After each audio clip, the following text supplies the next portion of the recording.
Vastavirta, Tampere, tammikuu ja pakkasta on. Ja Twistiä ollaan taas kuvaamassa Tomin kanssa. Niin ollaan, mutta kuka tulisi vieraaksi? Hei, come on, Sanna, ollaanko me järjestetty vierasta? Ei, kaikki on päin helvettiä, eikä ole mitään järjestetty. Me ollaan täällä, meillä ei ole vierasta. Mä muistelinkin, että jotain on tässä unohtunut. Hei. Robert! No, siis mun loppu nukkari. Hei, haluaisitko tulla meille vieraaksi tänne Twistiin? Tuossa on nuus. Siis nuuskaa löytyy aivan helvetistä. Aivan löytyy. No, takakotti täynnä. Lähdetäänkö? Nyt mennään. No, mennään vaan. Joo. Siinä tosiaan. Eikä aina seuraa ihminen. Olen leikkiin mielinen ja aina surullinen. Sillä teen mitä täytyy, mitä haluan. Kannan tätä taakkaa, mitä matkustaan. Ajan jälkeen kiskata, vaan ei jaksa enää kiskata. Ei jaksaisi enää kiskata.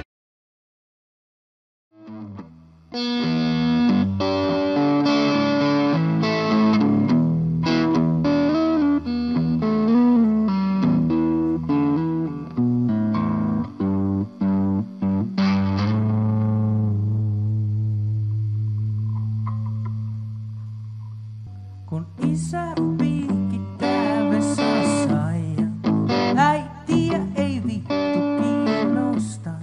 No olla kova eikä olla ei olla. No olla kova eikä olla ei olla.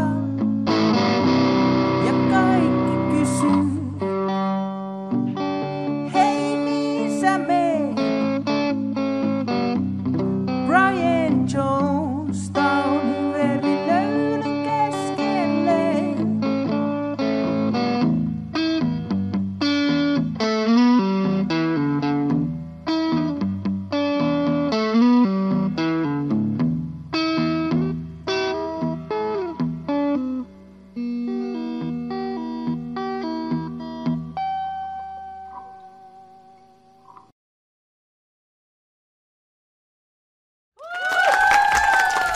Hei sinä siellä. Ja tervetuloa taas seuraamaan Twistiä. Tämähän on jo osa 4. Ja meillä on tänään ihana vieras jälleen. Ja hän on one and only Robert Ensioniemistö, joka sinun pitäisi jo tässä vaiheessa tietää, mutta ehkä nyt tiedät tämän jälkeen taas vähän enemmän. Tervetuloa! Kiitos. Ja aloitetaan Hollolasta, koska Hollola on esillä ja varmaan sulta aina kysytään, kun soitat Itä-Hollola installaatioyhtyeessä, niin onko toi Itä-Hollolasta? Mikä se on se Itä-Hollola ja tämä tarunhohtoinen paikka, joka bändin nimessä esiintyy? Osaat sä viedä itsesi takaisin sinne Hollolaan ja kertoa meille vähän Hollolasta? No joo, siis se on ihan konkreettinen oikea paikka. Hollola on kunta Lahden ympärillä siinä. Ja Itä-Hollola nyt on siis semmoinen käsite, minkä mä kuulin ekaa kertaa mun kaverilta Pajasampalta, jonka lempinimi tulee tietenkin siitä, että se pajautti paljon. Ja se kysyi multa, että oot sä menossa itäpäin? Hollola keskustassa, eli Kunttiksessa. Sanoin, niin, no hedikseen. Se on se hedelmätarha, sitten semmoinen kumpula, ja sitten sen kuuluu mun mielestä Känkänmäki. Se on se tietty alue Hollolassa, mikä on niinku tavallaan sen kuntakeskuksen vieressä Hollolan Salpakankaalla. Mitäs toi, aloitit sä siellä jo niinku soitto- ja musaharrastuksen asuessasi siellä? Kerro vähän, mistä se lähti, mistä kitara tarttui ja iskältä vai? Ei. Se ala-asteella mä olin paljon kiinnostuneempi ja vielä yläasteella ja lukiossakin skeittaamisesta. En mä niinku ollut musasta niin kiinnostunut, se oli vaan semmonen harrastus, mitä mä sit niinku tein ja en mä ajatellut, että mä siis mulla oli tällaisia tavoitteita, että pääsis Torveen keikalle, niin se olisi hienoa. Sen jälkeen mulla ei ollutkaan mitään tavoitteita Torves on ollut keikalla. Mut siis mä olin ala-asteella musiikkiluokilla ja sitten mä soitin vähän aikaa pasuunaa ja sitten mä soitin rumpuja huvikseen. Niin mulla oli sellainen kiva juttu, että iskä sai sellaiset rummut lainaa ja sitten me saatiin käydä niitä soittamassa. Ja tällaisia niinku, siis kyllä mä niinku tän opin sit jos niinku ennen kitaran soiton alkeita. Niin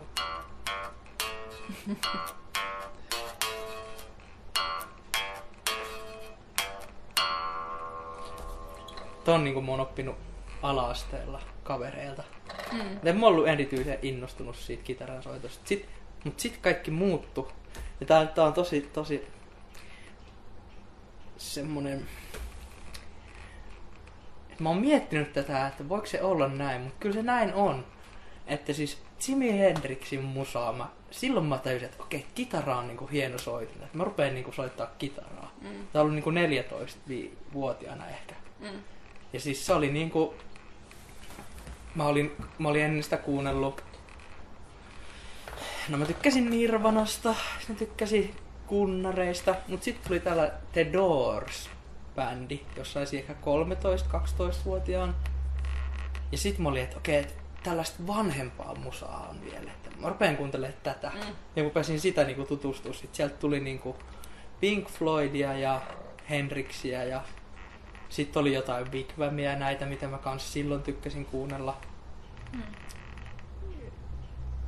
Ja se Hendrix oli se, miksi mä aloin soittamaan sitä kitaraa. Mä ajattelin, että vittu, se kuulostaa hienolta. Siellä oli niinku, ihan tämmöstä niinku...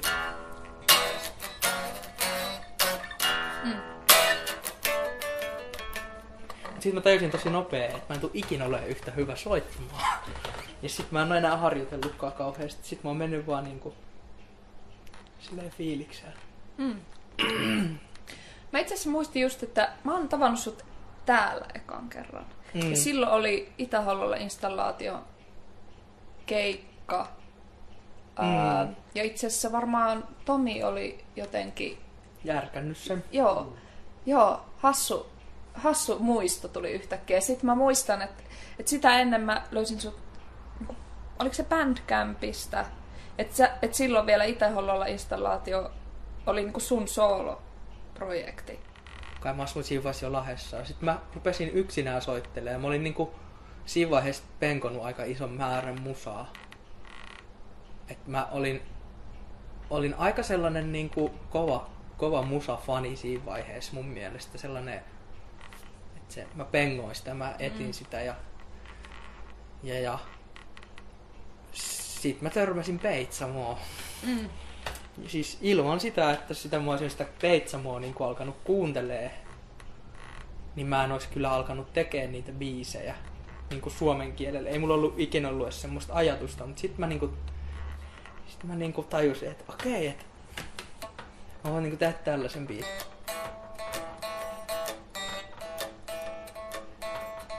Baby, sä oot niin jees. Voitaisko muuttaa vaikka Tampereelle? Ja sit mä tein hirveän määrän tollasta matskua. Ja sitä se Itä-Hollola installaatio oli alun perin. Mä asuin siellä Turussa, mä olin yksin siellä. Mä olin ihan jotenkin, että mitä sit tekis. Ja sit siinkin on ollut kyllä kaverit auttamassa. Se oli tää Merita, jota täällä on haastateltu. Merita oli, että Robert, vittu nyt rupeat soittamaan. Ei tosta, jotenkin, että ei tosta tuu mitään, että se on vaan en mä ois mennyt keikalle, ellei se ois vähän pakottanut mut. Siitä se sit lähti ja sit siinä oli semmonen vimma tai semmonen oli pidätellyt sitä tosi pitkään sitä. Se oli ollut vähän semmoinen salaisuus mulle, että se oli iso osa mun elämää ja tosi tärkeä, mutta sit mä jotenkin kehannut sitä tuoda esilleen. Niin sit siinä oli aluksi kauhean semmoinen tekemisen meininki, vähän semmoinen, että fuck ass, imekään paskaa kaikkea. Nyt. Tää oli jo Itä-Hollolla installaatio. Joo, se oli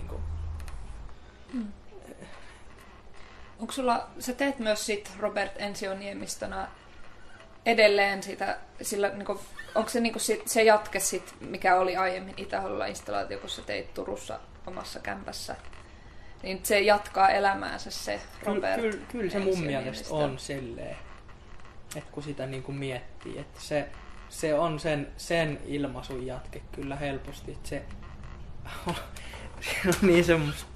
Ja siis sehän oli siis ihan niinku siis suurimmilta osin se Itä-Hollolan installaatio ennen tätä bändiä, siis se oli ihan niinku hirveä, se on ihan niinku kauheata musaa. Se ei ole mitenkään kauhean hyvää. Ja sen ei ollut tarkoituskaan olla, mutta toi jatkaa sitä samaa, että se on semmoista aika improvisoitua ja yritetään niinku, että heitetään sit päästä kun tehdään ja katsotaan mitä tapahtuu. Ja se on tosi samantyyppistä se tekeminen, vaikka mä oonkin lisännyt siihen niinku soittimia. Et siinä on niinku bassoa ja rumpua ja siinä saattaa olla jotain muutakin ja kaikkea kokeilua. Joo. Sä teet tosi paljon ja onko se ollut sulle aina sellainen, vai niinku, onko tahti kiihtyvää vai onko niinku... On se ihan hiljentyvää. Hiljentyvää? Mä tein paljon enemmän vielä silloin, kun se oli mun oma salaisuus. Mä tein niinku sen 1 vuoden aikana varmaan kuin joka kuukausi melkein ikään kuin semmoisen levyn niin, tai semmoisen. Mutta mä en ole niistä mitenkään erityisen ylpeä. Mun mielestä se määrä ei ole kyllä korvannut sitä laatua millään tavalla. Nehän on... Mut siis siitä asti kun mä siis... Tää on taas tää Kari tulee kuvioihin. Siitä asti kun mä tutustuin siihen Peitsamoon, niin se niinku oli, että okei. Sitten tuli Brian Jones, Town Massacre ja tällaisia bändejä, mitkä on julkaissut paljon. Ja sit mä ajattelin, että vittu, mäkin haluan vaan tehdä. Kun mä olin aika pitkään niinku just pitänyt sitä niinku sisälläni. Tai silleen, että en mä ollut päästänyt sitä ikään kuin... Ei kukaan ollut ikinä sanonut, että sä oot hyvä ja et tee musaa. Tai ei kukaan ollut ikinä niinku kehottanut mua tekemään. Ei niinku... Ei edes niinku mitenkään perhe tai kukaan. Ei se ollut mikään sellainen... Se tuli sit ulos. Säkin oot tehnyt tosi paljon, niin mun mielestä se kuuluu siinä niinku vapautena tai silleen sun biiseissä niinku sellaisena hyvänä virtana, että se niinku kuulostaa luontevalta, mitä sä niinku teet. Ja tavallaan niinku tuntuu, että ehkä tässä ajassakin sitä on kaivattu ja tarvitaan sellaisia tekijöitä, jotka niinku ikään kuin päästää sitä jotain niinku paljon ulos. Ja sitten totta kai sit voi olla niitä bändiprojektejakin. On tosi paljon niinku muusikoita mun mielestä, jotka niinku just pitää hirveästi sisällä eikä tee niinku sit mitään. Tai niinku, et sit niinku vaan on liian perfektionisti, ettei niinku halua edes julkaista eikä uskalla. Että musta toi niinku mahtavaa. Mä voin niinku silleen suruksenne todeta, että mä oon menossa siihen suuntaan. Mä tunnen sen itse, että mä en enää pidä läheskään jokaista. Siis totta kai aluksi oli niin ihmeellistä. Mä ajattelin, että niinku joskus 5 vuotta sitten, kun niitä alkoi tulee, että jokainen biisi, minkä mä tein, on aivan ihmeellinen. Miten tää on mahdollista? Että minä tein tän. Että se on ihan niinku, että wow, että että mun on pakko laittaa tää heti ulos. Joo. Mut sitten nykyään mä en pidä yhtäkään biisiä, mitä mä oon tehnyt niin kauhean kummosena. Ja varsinkaan niitä uudempia, että mä niinku mieluummin säästelen niitä ja pyörittelen niitä ja hion niitä. Mutta tässä musassa voi niinku tosi helposti mennä just sellaiseen, niinku, että sit alkaa niinku miettimään, että onko tää nyt hyvää. Ja sitten jotenkin, että mä itse ajattelen, että se olisi ihana pystyä pitämään sellainen ikään kuin tietyllä tavalla semmoinen matala taso, ettei lähde niinku liikaa silleen kurottelemaan, että kaiken pitää olla mestariteosta, mitä tekee jotenkin. Tai silleen, että mä muistan, että sä oot joskus sanonut jossain, tai onko sulla joku biisikin, että jossain sanotaan, että ihan hyvä on niinku tarpeeksi. Ja sit mä tein itse asiassa semmoisen biisin, mitä mekin soitaan keikolla, kun ihan hyväkin riittää.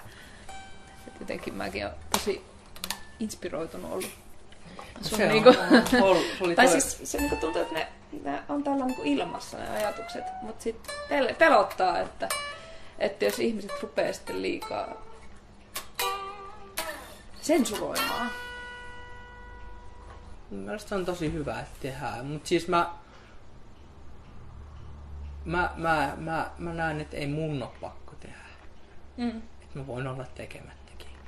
Että siis kun se mitä mä tein niin paljon silloin Ja sit mä oon niinku miettinyt, että mä oon niinku 10 vuotta soittanut jo bändeissä, että miksi, että onko mun pakko, niin periaatteessa mun ei oo, koska mä en oo ikinä tehnyt sitä.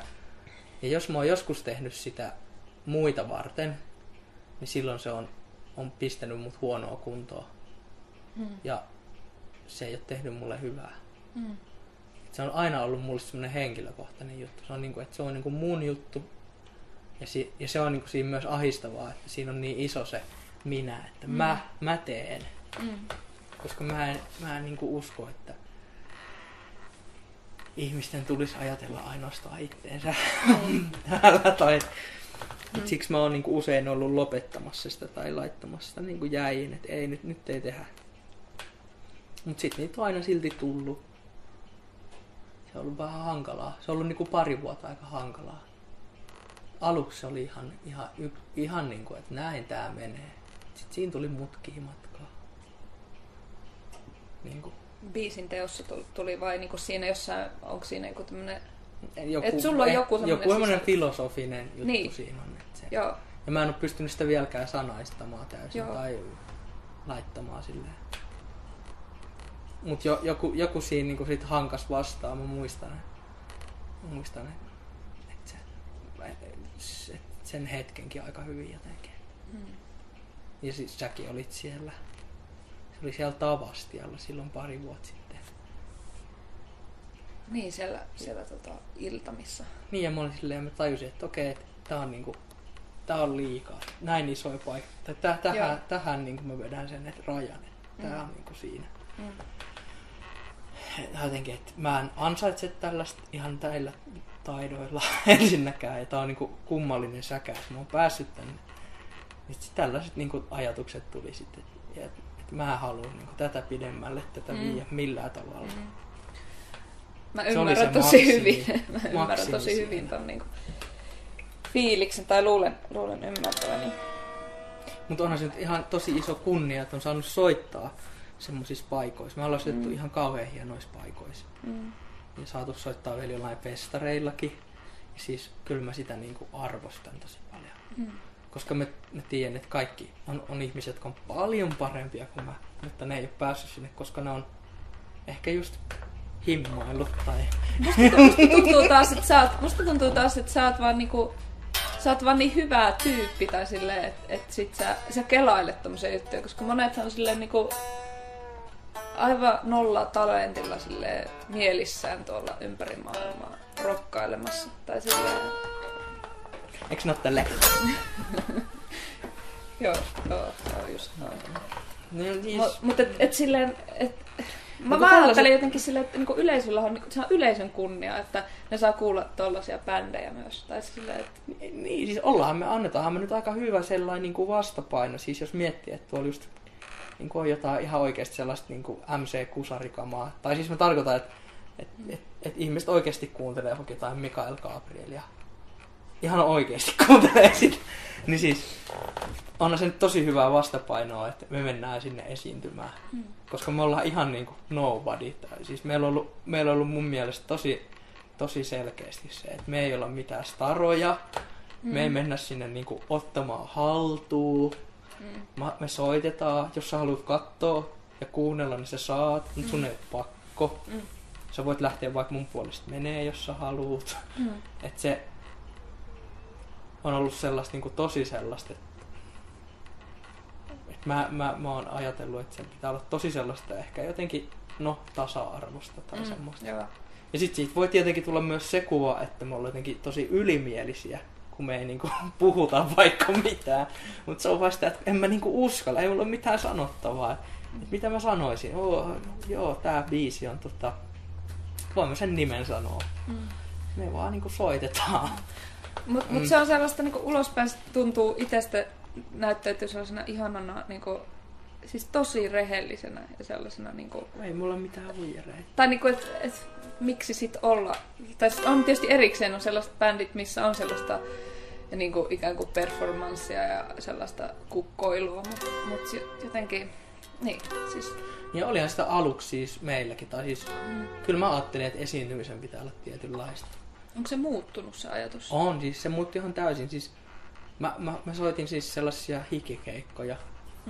Siis meillä oli se Outo Flow-bändi, tietenkin meidän eka keikka on. Me ollaan tullut hupparit päällä Hollolan torilla, soitettu vaan, en tiennyt mitään. Nähnyt, että joku Radiohead tekee näin. Sitten niitä vähän matkitaan. Sitten niinku, sit tuli niinku, että okei, et sielunveli, että okei, ai näin tää pitää tehdä. Meidän täytyy niinku koko ajan liikkuu. Ja sit me oltiin silleen, että me riautaan koko ajan. Ja sit se jäi. Ja siis tää niinku ajatus, että mun pitää antaa kaikkeni 100%. Mä niinku menen sinne niinku jotenkin, että kaikki paskaksi ja mä menen paskaksi. Ja niinku ja sitten sitä niinku heilu ja oli hiessä ja vieläkin mä hikoilen, kun mä oon ylipainoinen. Mut siis se muuttui ja se oli just tää keikka, just tää Tavastion keikka. Ja siihen liittyy myös se, että okei, mä olin tosi syvällä, masentunut silloin. Ja se vaikuttaa, mutta siinä oli myös semmoista niinku ihan aitoa kelailua. Se ei ollut pelkkää sitä, niinku, että mä oon tosi masentunut ja mä mietin ikäviä asioita, vaan se oli sellaista, niinku, että okei, mä en ole sellainen tyyppi. Ja mä en pysty esittämään sellaista. Mä en pysty esittämään. Tai siis kyllä mä niinku haaveilen vieläkin, että mä saisin rikkoa kaikki soittimet, koska se olisi musta tosi kivaa, mutta mulla ei ole varaa siihen. Mutta se oli tosi selkeä. Mä muistan sen hetken kyllä. Sitten se vaan muuttui. Mä muutuin ehkä jollain tavalla. Et se on musiikissa mun mielestä ollut hyvä. Et se on tietyllä tavalla kasvattanut ja nöyristänyt. Ja varsinkin se keikkailu. Että sitten, kyllähän sitten kun sä käyt soittamassa jossain Seinäjoella, siellä on 2 ihmistä kattoo, niin kyllä se niinku tajuu tosi, niinku, että missä mennään tavallaan. Et silloin on ihan turha niinku selitellä tai jotenkin ajatella, että olisi jotain tosi isoa tai tärkeää. Että vaikka välillä niinku meidän keikoilla käykin hyvin porukkaa. Mutta.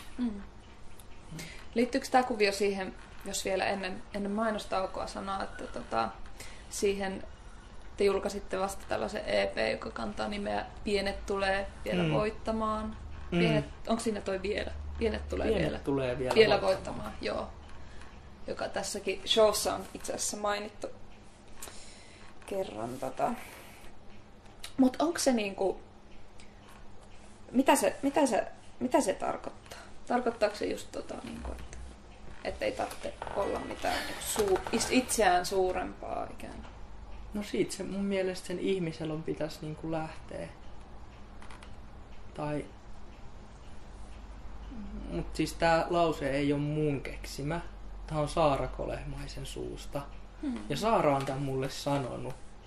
Kun mä stressasin sitä, just silloin kun me tehtiin se eka levy ja kaikki, niin kun mä niinku tajusin, että okei, me ei tulla niinku, tää ei tule lyömään läpi tosi nopeasti. Ja sit mä oon nyt niinku ihan epäonnistunut tässä, että mä en ois pitänyt niinku tehdä jotain toisia. Ja sit mä tajusin, että mä en oo sellainen tyyppi, joka muutenkaan ehkä nyt sit kuitenkaan haluu menestyä. Niin sit Saara sanoi mulle, että pienet tulee vielä voittamaan, että ei mitään hätää, että jatketaan näin ja tehdään vaan. Ja sit me ollaan tehty sitä silleen. Kyllä niin kuin Saara on ton Itä-Hollola installaatiobändin semmonen sydän mun mielestä.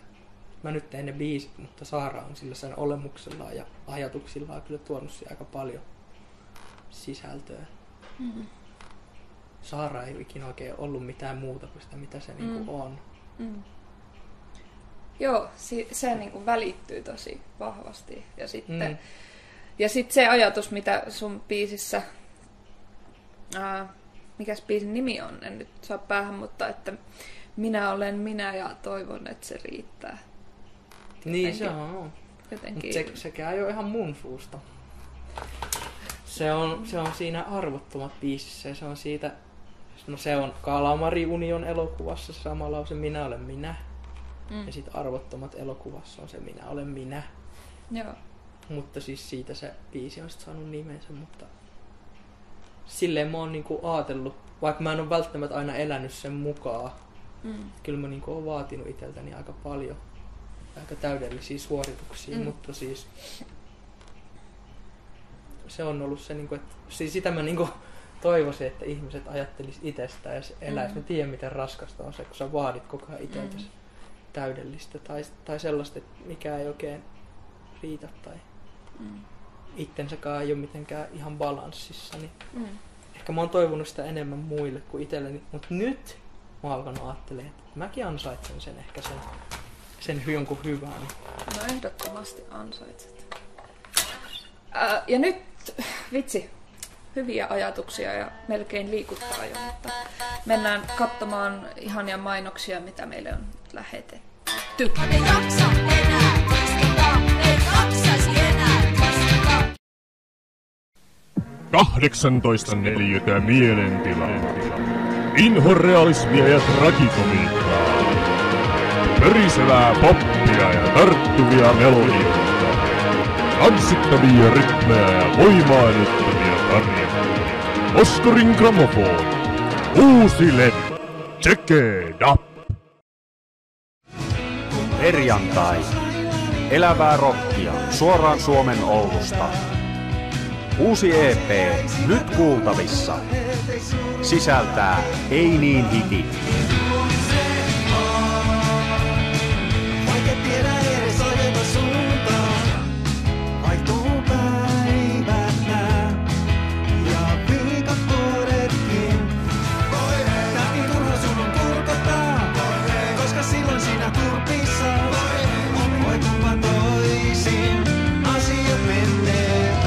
Perjantai EP. Lähimmästä internetistäsi.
Shake it up to the music.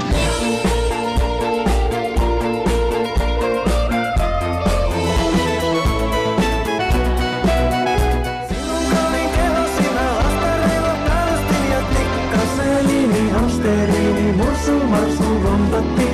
Oskarin gramofoni. Uusi levy. Oho.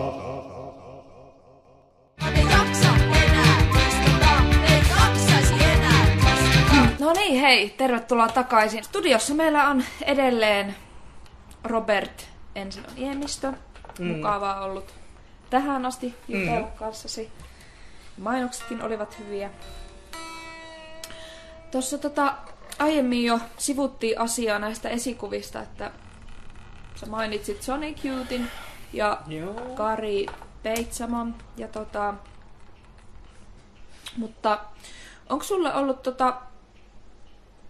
ja laulussa mainitaan myös Brian Jonestown Massacre.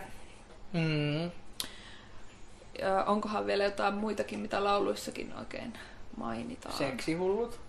Yhdessä soolobiisissä. Okei. Mitä ne esikuvat sulle niinku merkitsee? Kyllä ne on niinku...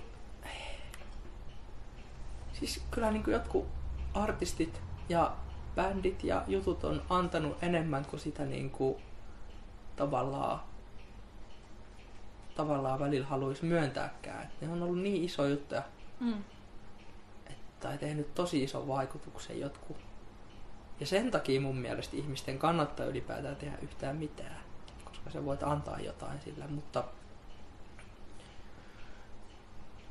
Onko sulle tullut faneja silleen, että mä oon perustanut nyt bändin, kun mä ihailen sua? Tai siis musta tuntuu, että sä oot tosi esikuvallinen. Tai että sä voisit kyllä niinku... Siis varmasti semmonen nuorempikin porukka innostuu. Olihan meillä yksi se Simplified-bändin keikka, mikä on yksi meidän toinen bändi. Niin missä ne soitti yhden mun biisin, sit se vikabändi niin coverina. Onks ne niinku, tuntuuko susta, että ne on niinku, että nuorempana olisi fanittanut enemmän vai onko se niinku fanittaminen enää samalla tasolla? Tai? Siis mun mielestä, mä nyt en halua kuulostaa mitenkään inhoiselta, mun mielestä fanittaminen kuuluu nuoruuteen. Ja mun mielestä silloin kun sä kasvat aikuiseksi, niin sä et enää fanita ketään. Tai siis mä tarkoitan, että sä arvostat, mutta sä et niinku enää tarvi niinku silleen ihailla ja jotenkin palvoa ketään. Se on mun mielestä jotenkin vähän sellaista pervoa. Niin, kyllähän sitä sit niinku ehkä alkaa tajuamaan, että ihmiset on niinku, kaikki ihmiset on jotenkin ihmisiä. Ja niin, että ne tyypit, ketä sä ihailet, niin on todennäköisesti tehnyt monia asioita, mitä sä et allekirjoittaisi.